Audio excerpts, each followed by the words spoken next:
Semana passada nós começamos uma nova série de mensagens, cujo título é O que é ser um reformado. E na semana passada, na mensagem introdutória, o pastor Heber falou sobre algumas coisas. Primeiro, essa série ela visa mais do que falar os 5 solas da reforma.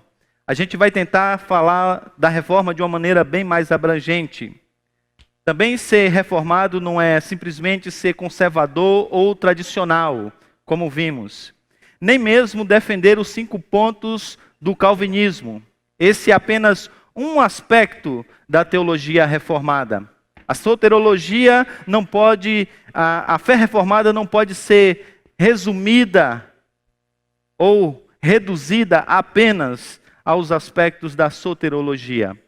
Hoje nós vamos dar continuidade a essa série, que tem também como um texto básico da Escritura a carta do apóstolo Paulo aos Romanos. E hoje nós vamos ler do versículo de número 1 até o versículo de número 5. Mas atentarmos sobretudo para o versículo 1 e o versículo 2 dessa carta.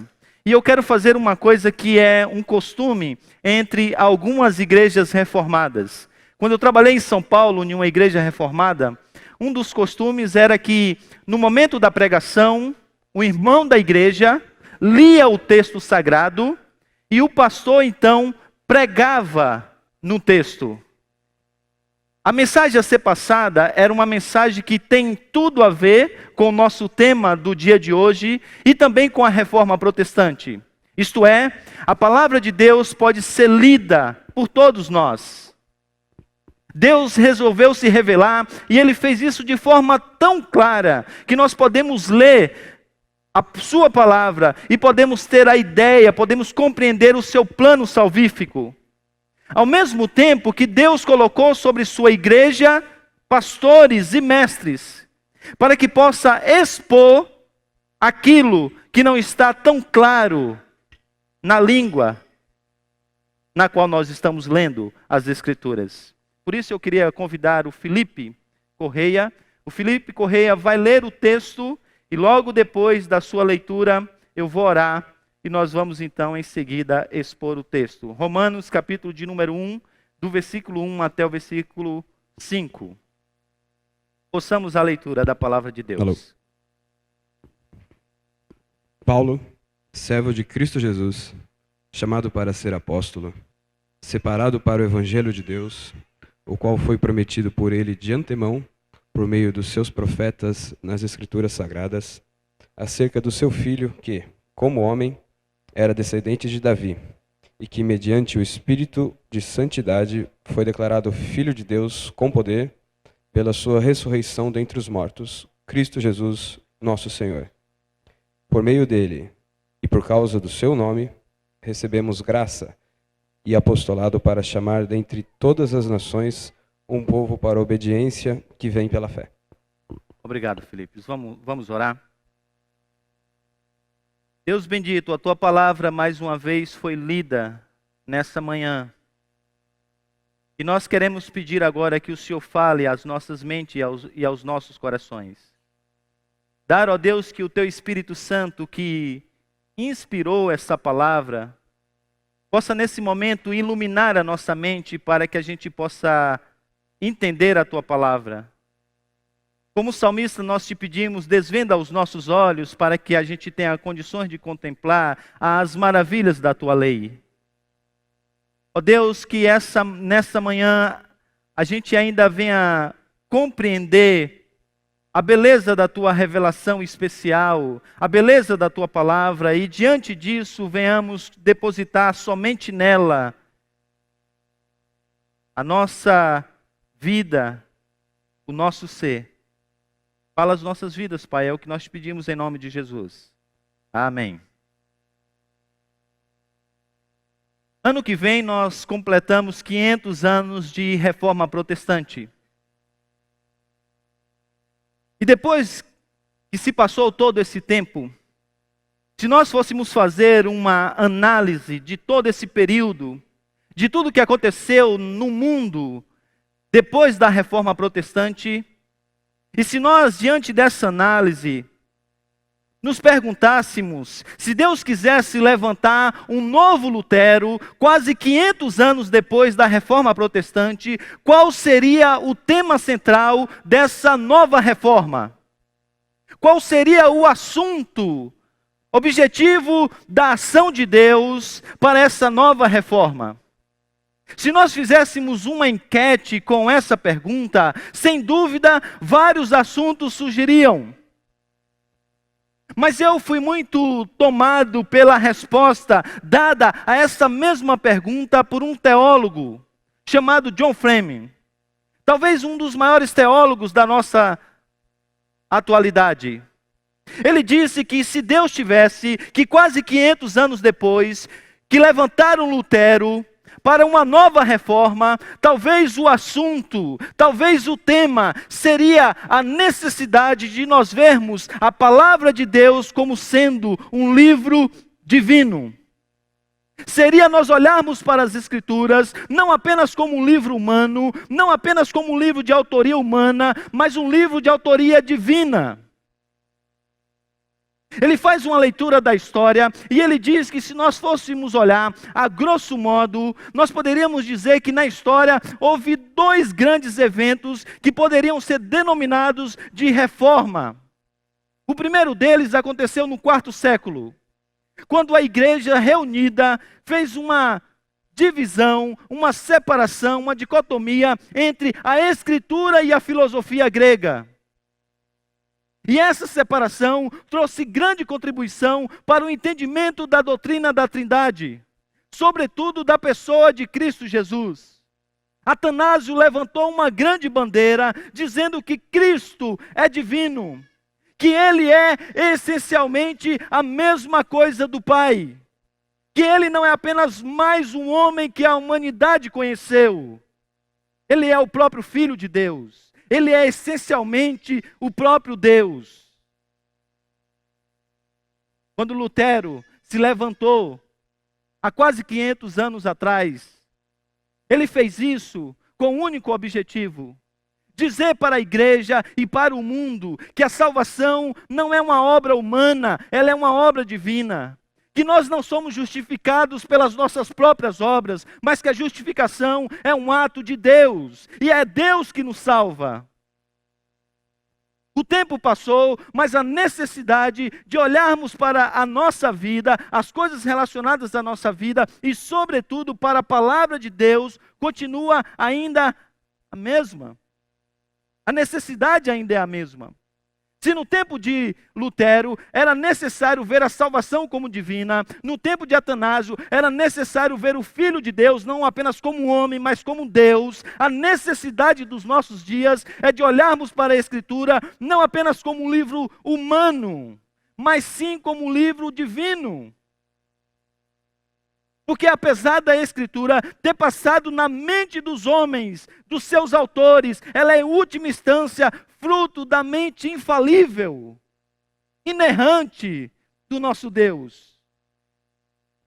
Por isso, diz John Frame, e eu concordo com ele, talvez um tema de uma nova reforma seria nós olharmos para esse livro que nós temos nas mãos. Esse livro de capa preta que você tem nas suas mãos, que você coloca debaixo do braço para vir em uma reunião como essa. Ou esse texto que você tem no seu celular, num aplicativo que leva o nome de Bíblia.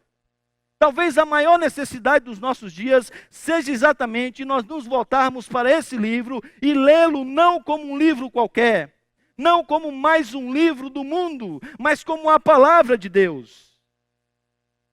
Isso porque talvez nenhuma cadeira da teologia tenha sofrido tantos ataques de todos os lados, de todos os campos do saber,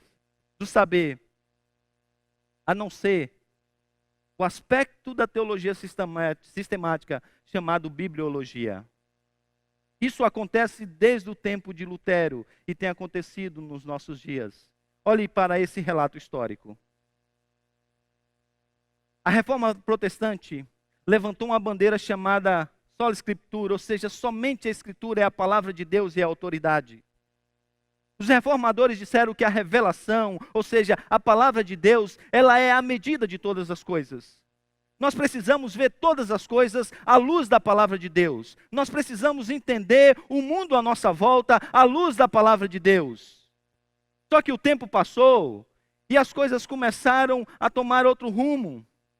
No século XVI, os reformadores disseram, a igreja dizia da sua época, que a autoridade, ela não deveria estar somente na Bíblia.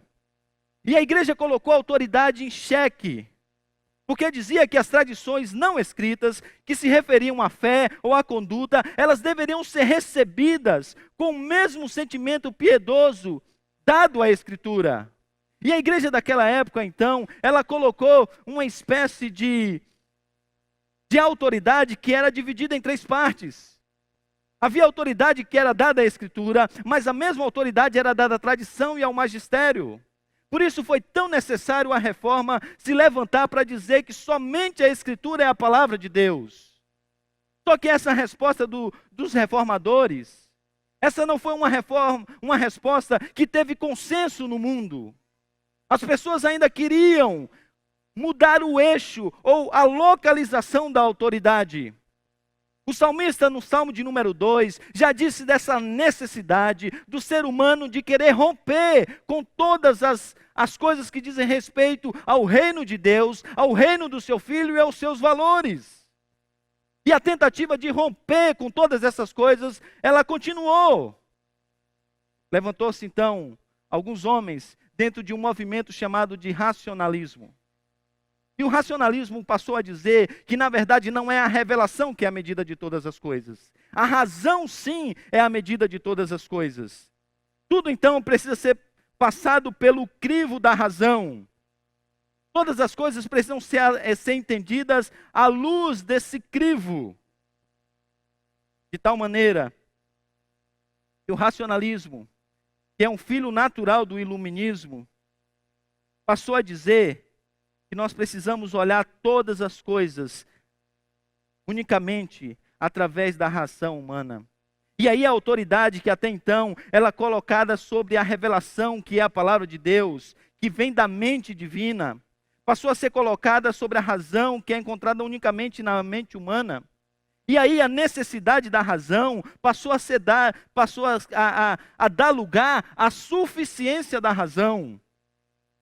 Nesse tempo, então, eles começaram a questionar doutrinas como a inspiração. E eles começaram a dizer que esse livro que nós temos nas nossas mãos, ele não vem de Deus. Ele, na verdade, é fruto do estudo e da percepção humana.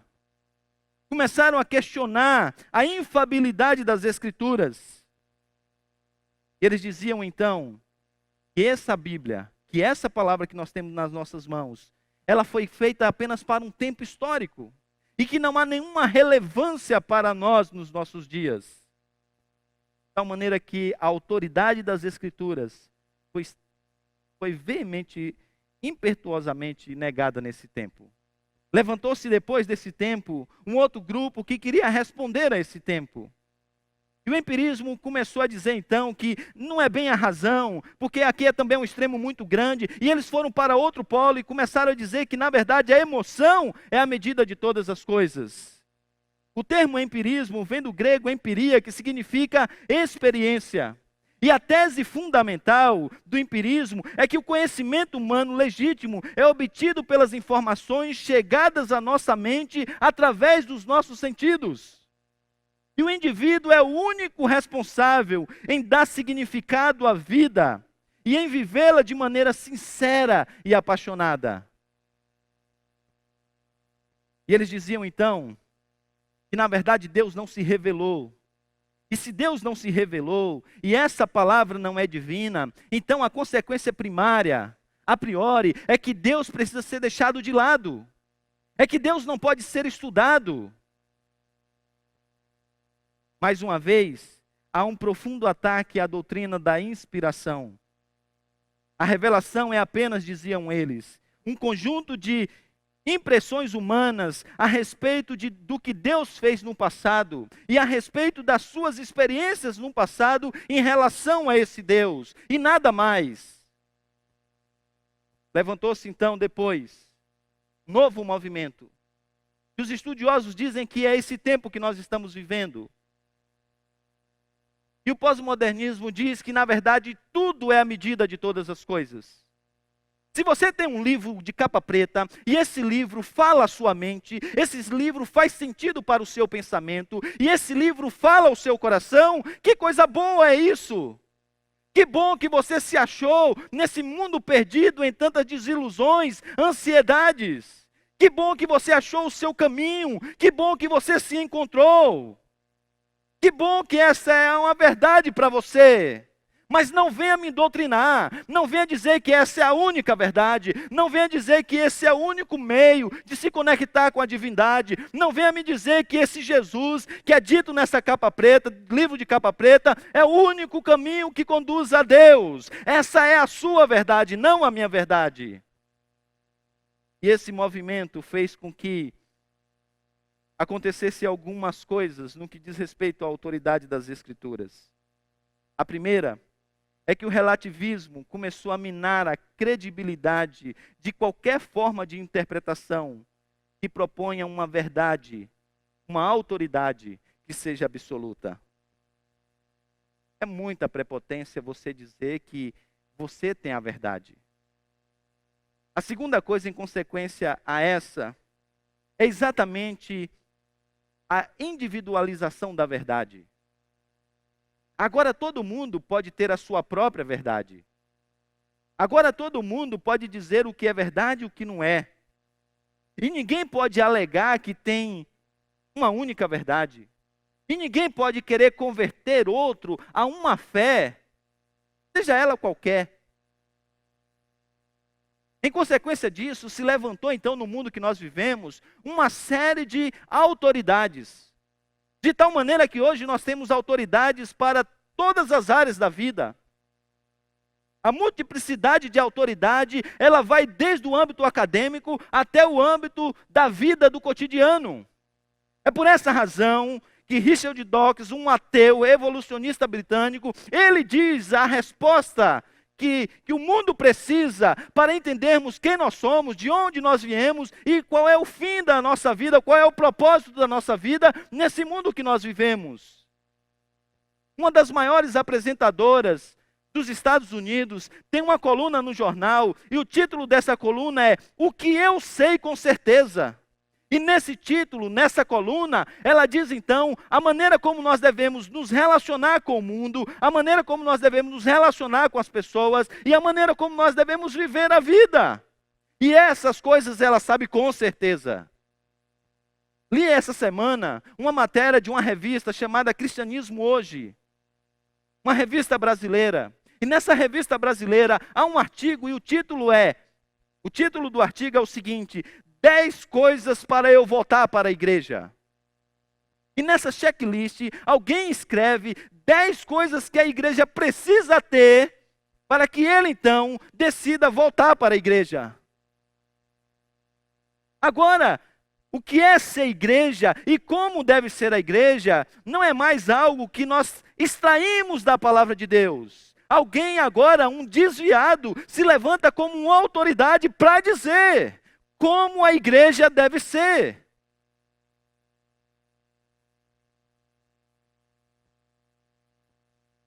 Agora a questão é que se nós fôssemos pensar melhor, a gente deveria esperar que no âmbito religioso o cenário fosse outro, mas infelizmente essa não é a realidade. Essa não é a realidade. Porque de igual modo os pressupostos revelacionais foram e têm sido minimizados, tanto na academia como no púlpito. De tal maneira que a razão humana, em muitos lugares, em muitas academias, em muitas igrejas, também tem triunfado sobre a fé.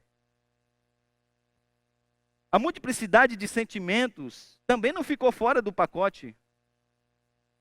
De tal maneira que hoje a subjetividade humana tem sido aclamada e a palavra de Deus tem sido esquecida, minimizada. Li essa semana esse relato. Os teólogos do mundo geral não tem certeza quanto à autoria da epístola aos Hebreus. Nós não sabemos ainda, de fato, quem escreveu a epístola aos Hebreus. Mas um teólogo que tem muita influência no Brasil, sobretudo naqueles seguidores da teologia da prosperidade, disse: para mim, a carta se parece com os escritos de Paulo. Certa vez, quando Jesus apareceu para mim em uma visão, eu lhe perguntei sobre isso. E ele me respondeu que Paulo realmente escreveu. Essa subjetividade da revelação tem trazido uma autoridade espúria. E coisas têm sido ensinadas como se fossem de Deus, que na verdade não são de Deus. De tal maneira que eu já ouvi essa frase. Alguns pastores estão aí nas igrejas pregando um livro de mais de 2000 anos ou quase 2000 anos. Enquanto o que eu estou falando para vocês, na verdade eu ouvi essa manhã do próprio Deus. O que eu estou falando para vocês é uma revelação fresca vinda da parte de Deus. E agora essas novas revelações, elas não apenas têm pé de igualdade com a Escritura. Na verdade, elas já estão acima da Escritura. Porque mesmo quando essas novas revelações vai de encontro e não ao encontro com a Escritura, são elas que permanecem.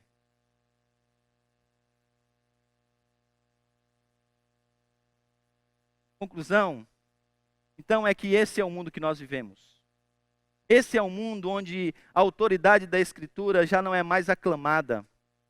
E se no tempo de Lutero, a autoridade da Escritura estava tendo concorrentes, o objetivo dos nossos dias não é apenas concorrer com ela, mas negá-la. Por essa razão, é mais do que necessário a gente se voltar para esse tema e, sobretudo, nos voltarmos para ver o que a Bíblia diz sobre esse assunto. E para isso eu chamo então a sua atenção novamente para o texto de Romanos, capítulo 1, do versículo 1 até o versículo de número 5. A primeira coisa que nós aprendemos à luz desse texto é exatamente essa aqui. A Escritura tem uma origem divina. A Escritura, a Bíblia, é a palavra de Deus.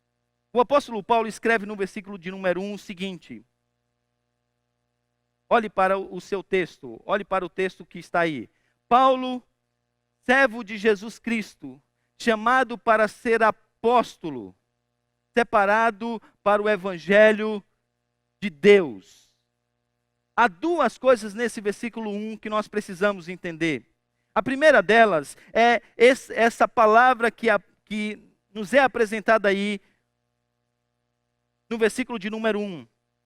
O evangelho de Deus. O D que aparece aí, na língua original, é um forte indicativo de posse. Paulo está dizendo que essa palavra, esse evangelho que ele vai apresentar a esses irmãos da igreja de Roma, não é um evangelho que saiu apenas da sua mente, porque ele é o escritor. Essa é a palavra que, em última instância, saiu da mente de Deus. Esse evangelho é o evangelho de Deus. Por isso, a sua função é nos apresentada aqui como sendo a função de um apóstolo. Segundo Lucas, a primeira pessoa a usar o termo apóstolo no Novo Testamento foi o próprio Jesus. E se você conhece o contexto da época, ou assistiu o filme A Paixão de Cristo, do Mel Gibson, sabe que nesse tempo a língua falada era o aramaico. Por isso que quando Jesus o designou como apóstolos, Jesus falou isso em aramaico. E quando você pega essa palavra, que depois foi traduzida para o grego como apóstolo, e faz uma análise dela no Antigo Testamento, você vai perceber que esse era o termo para designar duas coisas. Primeiro, aquele que era o arauto do rei, aquele que saía para um outro lugar para entregar a mensagem de um rei. E a relação entre a mensagem e o mensageiro e quem mandou a mensagem era tão grande. E se você ofendesse um mensageiro de um rei, é como se você estivesse ofendendo o próprio rei. Mas essa também era a mensagem usada pelos profetas. E quando os profetas se levantavam no meio da congregação, eles não diziam, assim diz Isaías, assim diz Ezequias, assim diz Ezequiel, melhor dizendo, assim diz Daniel. Não! Quando eles se levantavam, eles diziam, assim diz o Senhor. Porque essa não era uma palavra dele, essa era uma palavra de Deus, que vinha da parte de Deus. Por isso a primeira coisa que o apóstolo Paulo diz é que essa Escritura, esse evangelho que ele vai apresentar, esse é um evangelho de Deus. Paulo sintetiza aqui, Paulo coloca em síntese aqui, melhor dizendo, aquilo que ele diria ao seu discípulo Timóteo, e que nós lemos na liturgia desse culto. Toda a Escritura é inspirada por Deus. A despeito de ter passado pela mente humana, é fruto, em última instância, da mente divina. E Deus de tal maneira trabalhou que Ele preservou todos os seus escritores humanos, mesmo que sejam falhos, falíveis, de não errarem. De tal maneira que a palavra que agora eles escrevem, por causa da iluminação do Espírito Santo, ela é inerrante e ela é infalível. Isso é uma questão de lógica. Se é a palavra de Deus, se Deus de fato é infalível, a sua palavra também precisa ser infalível. Se Deus não falha, a sua palavra não pode falhar. A segunda coisa que nos é apresentada é que a Escritura, a palavra de Deus, ela é uma autoridade atemporal. O apóstolo Paulo diz que esse mesmo, olhe só no seu texto, agora no versículo de número 2. O evangelho, esse evangelho que é de Deus, o qual foi prometido por ele desde antemão por meio de quê? Dos seus profetas, que diziam, assim diz o Senhor, aonde? Nas Escrituras. Nas Escrituras Sagradas. O apóstolo Paulo coloca aqui a Bíblia em um patamar que nenhum outro livro pode chegar. E talvez a melhor maneira de nós vermos como o apóstolo Paulo faz isso em Romanos, é olhar para um detalhe que aparece muito nessa carta. É possível que você já tenha ouvido a expressão, está escrito. Essa foi a expressão usada muito por Jesus no seu ministério. Essas duas palavras, está escrito em português, é apenas uma única palavra no grego. No Novo Testamento, esse verbo aparece 67 vezes. Essas 67 vezes, ele aparece na ideia de citação do Antigo Testamento 33 vezes.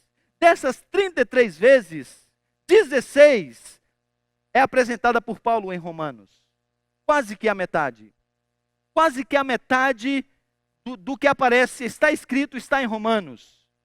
E se você fizer uma leitura de Romanos, você vai ver que em várias partes ele faz citações indiretas. Ou seja, ele pega o seu conteúdo, é fruto de um entendimento do Antigo Testamento. Mas em outras partes, ele fala exatamente o que ele falou no capítulo de número 1, versículo de número 17.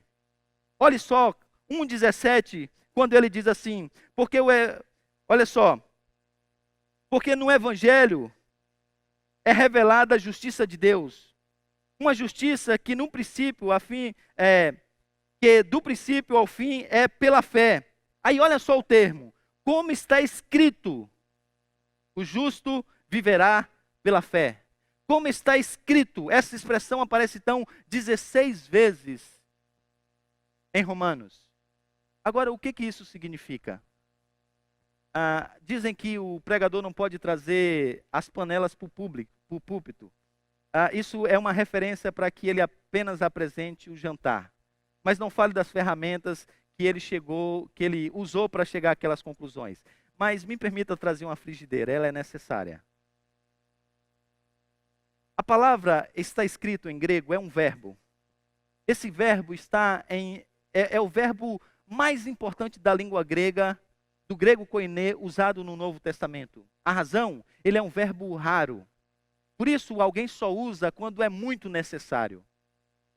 Esse verbo, que está num tempo perfeito, o tempo desse verbo é perfeito, ele é uma junção de ideias de dois tempos verbais no grego. O primeiro é o passado, chamado de auristo. que normalmente apresenta uma ação completa, concluída no passado. O segundo é o presente. O presente na língua grega apresenta a ideia de frequentatividade. Por exemplo, quando o apóstolo Paulo diz assim: vivei de modo digno da vossa vocação no Senhor. O que o apóstolo Paulo está dizendo ali é que nós devemos viver hoje, que nós devemos viver amanhã, que nós devemos viver depois da manhã, que nós devemos viver no mês seguinte, no ano seguinte, ou seja, durante todos os dias nós precisamos viver do modo digno do Senhor. O perfeito é a junção dessas duas coisas. Ele diz a respeito de uma ação que aconteceu no passado, mas essa ação ela tem continuidade, de tal maneira que o estado presente é fruto dessa ação passada. Quando então o apóstolo Paulo diz está escrito, ele está dizendo que a Bíblia foi escrita no passado e os seus efeitos eles são atemporais. Ou seja, a Bíblia não foi escrita para um tempo histórico. A Bíblia foi escrita para todos os tempos. Por isso que ela é fonte de autoridade ainda hoje. Uma tradução livre, por exemplo, dessa expressão está escrito seria a seguinte: embora esta escritura tenha sido escrita há muito tempo atrás, a sua autoridade ainda está ligada a nós. Quando o apóstolo Paulo diz então, está escrito, ele quer dizer, isso ainda é autoridade para a gente. Por isso que em alguns capítulos, no capítulo de número 3, ele fala um versículo e um pouquinho e coloca está escrito. E faz uma longa citação do Antigo Testamento. Porque ele entende que essa revelação, ela tem autoridade atemporal. A terceira coisa que o apóstolo Paulo diz é que sua mensagem ela é necessária. A sua mensagem ela é necessária. E por que ela é necessária? O apóstolo Paulo diz a razão. A Escritura fala de um personagem. Esse personagem é o Filho de Deus. 100% divino, diz Paulo, 100% humano. E a mensagem é sobre uma pessoa. E era necessário que essa mensagem fosse dada. E é necessário que essa revelação seja dada para que haja salvação. Por quê? Nós temos a revelação de Deus na natureza, que é suficiente para mostrar a sua existência, mas é insuficiente para salvar. Nós temos também a revelação de Deus na consciência, que é suficiente para mostrar que existe certo e errado, mas também é insuficiente para salvar. E finalmente nós temos a revelação de Deus, e essa é a revelação final, no Filho, que é suficiente para mostrar que Deus existe, porque quando você vê o Filho, você vê o Pai. Ele é a imagem do Deus invisível, ele é a expressão exata do ser de Deus. Mas não apenas isso, também para mostrar que existe certo e errado, para mostrar que a verdade não é relativa, que as questões de moralidades não estão presentes na sociedade ou é fruto do construto social, não. Alguém disse como as coisas devem acontecer, mas também ele é suficiente para salvar. Ele é suficiente para salvar. Essa mensagem, então, ela se faz necessária. E a razão final dessa mensagem, diz o apóstolo Paulo, é exatamente a vida. O seu resultado é a vida. E o texto, no versículo de número 5, encerra dizendo que essa mensagem precisa ser levada às nações para a obediência que vem pela fé. Obedecer a Deus é sinônimo de vida, porque a vida está em Deus e na sua palavra.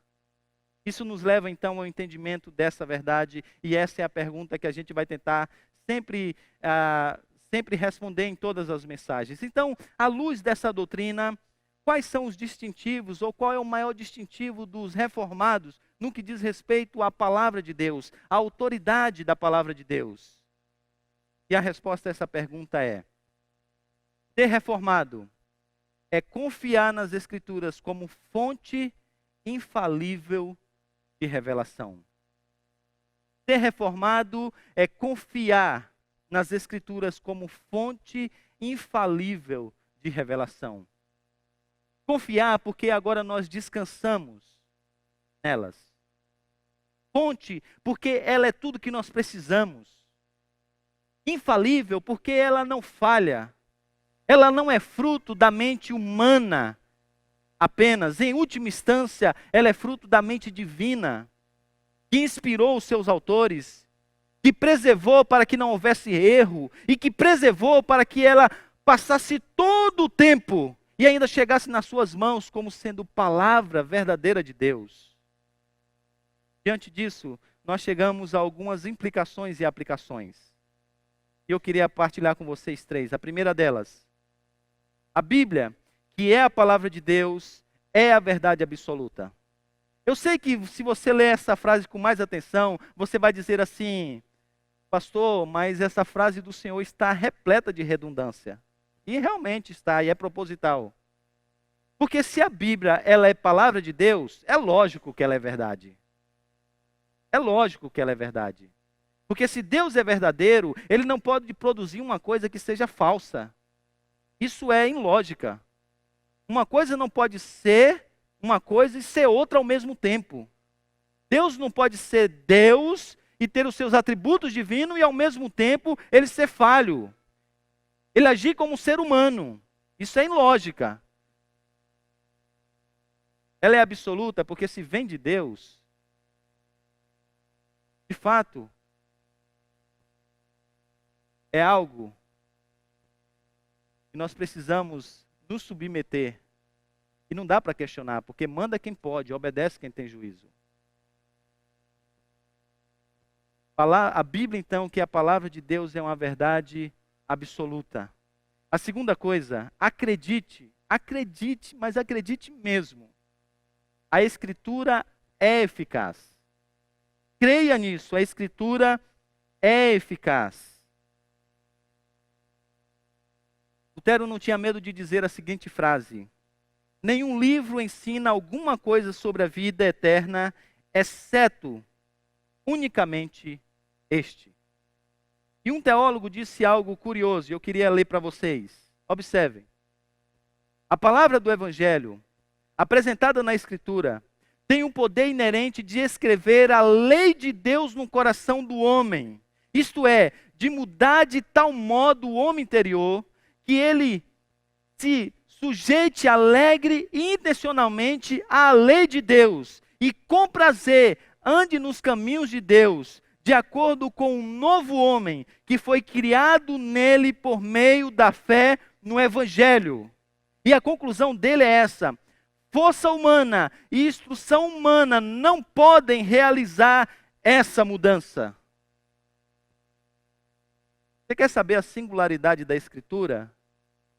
Olhe para esse povo que está à sua volta. Nenhum livro humano pode produzir as transformações que a palavra de Deus tem produzido nos nossos corações e nas nossas vidas. Ela é eficaz. Ela é eficaz. Terceiro e último lugar. Acredite, mas acredite mesmo. Confie nessa verdade. A Escritura é suficiente. A Escritura é suficiente. Suficiente. Os lemas levantados na Reforma foi somente a Escritura. E quando eles disseram isso, os reformadores, eles queriam dizer, entre outras coisas, que tudo que nós precisamos, tudo que nós precisamos para a salvação da nossa vida e plenitude do nosso ser, a gente encontra na Escritura. Por isso que teólogos da Confissão de Fé de Westminster escreveram isso. Todo o conselho de Deus concernente a todas as coisas necessárias para a glória dele e para a salvação, fé e vida do homem, ou está expressamente declarado na Escritura, ou pode ser lógica e claramente deduzido dela. Tudo o que nós precisamos. Ou está lá claro, claro, claro. Você quer saber como você faz para ter comunhão com Deus? Está lá, precisa conhecer o Filho. Claramente. Eu sou o caminho, a verdade e a vida. Ninguém vem ao Pai senão por mim. Claro, simples assim. Só que há outras coisas que dizem respeito à nossa vida. E essas outras coisas, elas também estão presentes nas Escrituras. E nós podemos ir à Escritura em busca de solução. E se essas três verdades que eu acabei de apresentar a vocês, elas são de fato algo que merece a nossa confiança, algumas coisas na igreja precisam mudar. A primeira delas é que nós precisamos pregar somente a palavra de Deus. Por isso que o melhor método de pregação deve ser realmente a exposição da palavra. Porque Deus se revelou, decidiu se revelar na sua palavra, que é o poder dele para a salvação do homem. Então nós não podemos pregar outra coisa que não seja a palavra. Por isso que o apóstolo Paulo, quando foi à igreja de Corinto, ele diz: olha, eu não vim a vocês com sabedoria humana. Não. Eu vim a vocês simplesmente com a sabedoria divina. Eu quero pregar a Cristo e esse crucificado. Porque a sabedoria de Deus, ela pode ser loucura para o mundo, mas ela é o único método que Deus usou para salvar. O único método de Deus. Se isso é uma verdade, os nossos aconselhamentos precisam ser pautados pelas Escrituras. A gente não precisa beber de outras fontes, porque os nossos dilemas têm a explicação aonde? Na Bíblia. O problema dos nossos problemas é o problema do coração. E tem em Cristo a solução. E aonde nós encontramos Cristo? Na Bíblia. Você não vai encontrar essa mensagem em nenhum outro lugar, a não ser na Escritura. Por isso nós precisamos nos voltar para a Bíblia como sendo a nossa autoridade. Como sendo um livro que, de fato, passou pela mente humana, mas em última instância é fruto da mente divina. Um livro que é suficiente para tudo que nós precisamos para o nosso viver por completo. Deus nos ajude a nos voltarmos para essa verdade com submissão, com reverência e, sobretudo, com amor. Sobretudo, com zelo. Eu não sei vocês, mas muitas vezes me entristece em saber do tesouro que eu tenho nas mãos e muitas vezes do desprezo que nós demos a essa revelação. Deus resolveu zipar aqui, condensar aqui, toda a sua vontade, todo o seu querer para as nossas vidas. E às vezes a gente tem lido tantas coisas, menos isso. Vamos orar?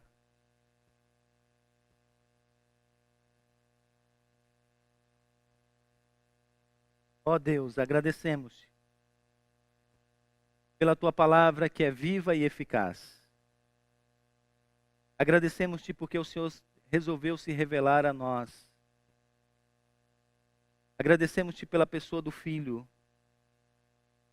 Agradecemos-te, Pai, porque o Senhor colocou uma regra de fé e prática. E nós te pedimos que o Senhor nos ajude a nos submetermos a ela.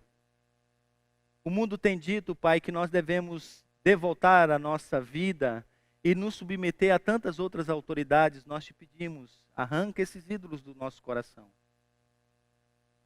Venhamos nos voltar para a Tua palavra, que venhamos amá-la, que ela seja a razão do nosso viver, que venhamos gastar tempo com ela, meditando, aprendendo, conhecendo mais do Senhor. Em nome de Cristo Jesus, nós oramos. Amém.